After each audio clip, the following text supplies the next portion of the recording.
Coach, would you please start us off with an opening comment? Just say I thought I want to give Indiana State great credit. I thought they played a really good game and made some big plays down the stretch.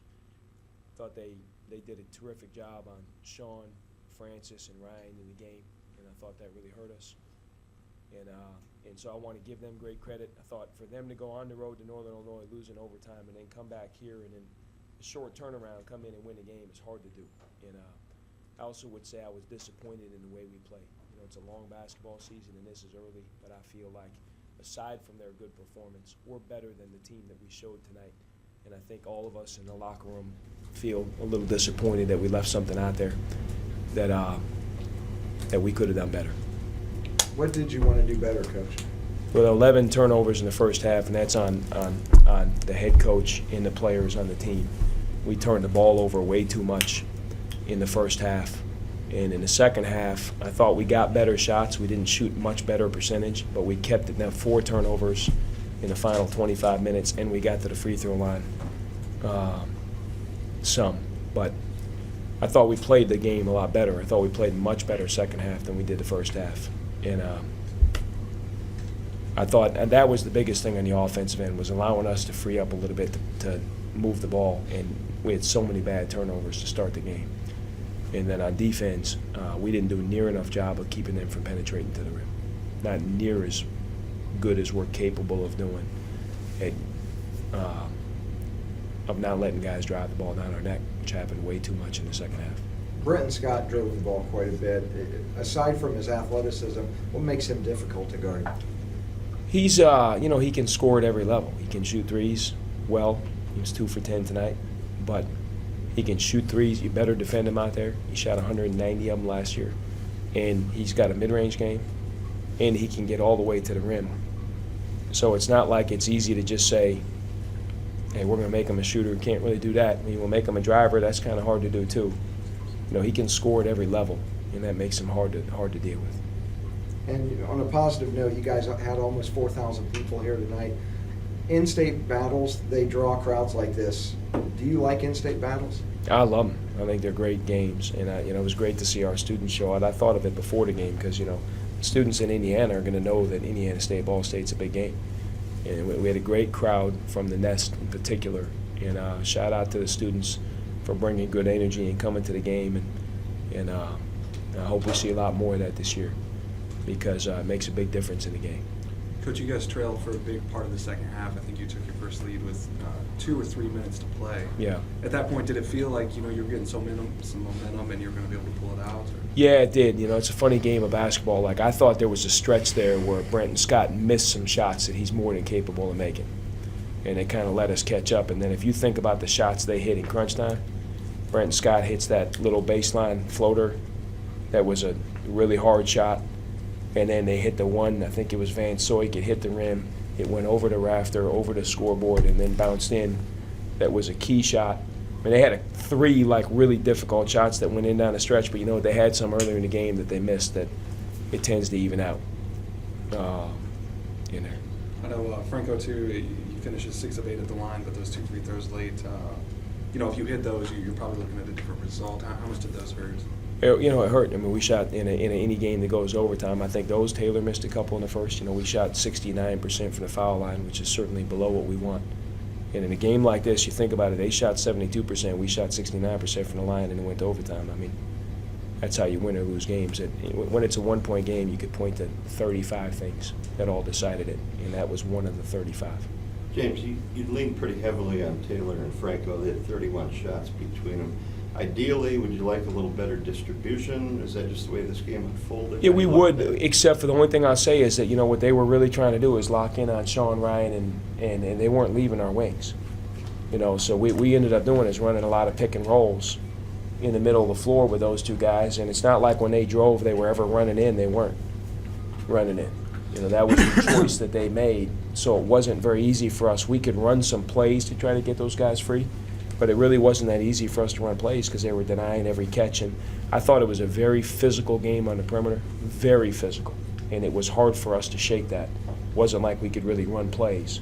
So we just ended up playing a lot of pick and roll basketball in the middle, and I thought it worked for us. And we cut our turnovers down to 4. We still didn't shoot it great, but if you're looking at from my end, it's the quality of the shots that really matter.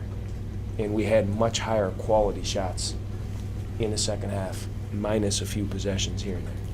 Nobody had more than 2 assists for you tonight, but did the ball not move the way Yeah. you would have liked? Yes, no question about it. And again, part of it is us not playing to the way we're capable of playing, but a lot of it is the way they play. You know, they deny passes everywhere. And because of that, you know, what they force you to do is make plays. So it's not as easy to get, it's not going to be a game like the last one where we're going to get 21 assists on 30 field goals. Now, could we have gotten, I think in the first half, I mean, I think our assists were that awful.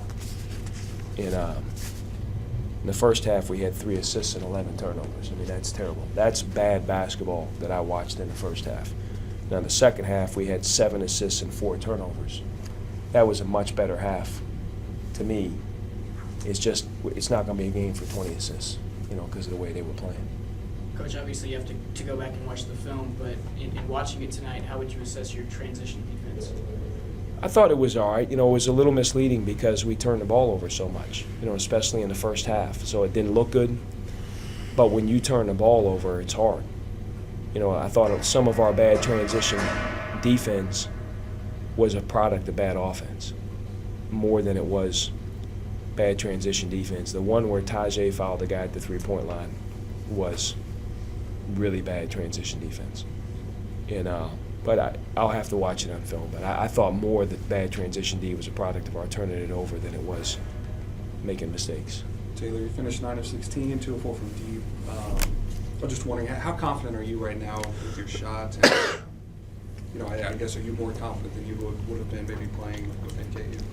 I'm very confident. I just have my teammates have a lot of confidence in me. You know, they feel like I can make those shots. I'm more disappointed in having 6 turnovers and let my team down in that aspect. And as being a point guard, I know I got to take care of that first. And but I'm very confident. My teammates believe in me, and they think I can make the shot. So do I. Taylor, I think you had turnovers against Indianapolis also, and tonight you turned the ball over a lot. How do you balance, I want to be aggressive, I want to make plays, but I also have to take care of the ball? You got to find the right way. I'm more than confident that I know that I can not turn the ball over. It's just getting ahead of myself and make simple plays, I would say, not try to go for the home run every time and just let the plays play out.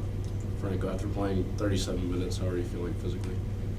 I feel fine. I mean, obviously, when you play 37 minutes, you're going to be a little sore after the game, especially in a physical game like tonight. But, I mean, I'm fine. Nobody's fine. Coach, Francis and Weber combined 2 for 16. How can we get them better looks or more shots? You know, normally I would say we try to run. We have some screening plays that we normally run for them. But we were having a tough time getting our offense entered, and that's where a lot of the turnovers were coming from. So we weren't able to get a lot. You know, when they choose to do that, what they have to do is guard the pick and rolls with no help. You know, that's the trade-off. If you're not going to leave the corners and we run a Taylor Francis pick and roll in the middle of the play, there's no help.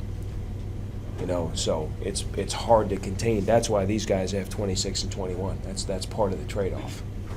And there's probably a few things that we can and need to do a little better job of there. But part of what we have to do is make them pay a price for doing what they did.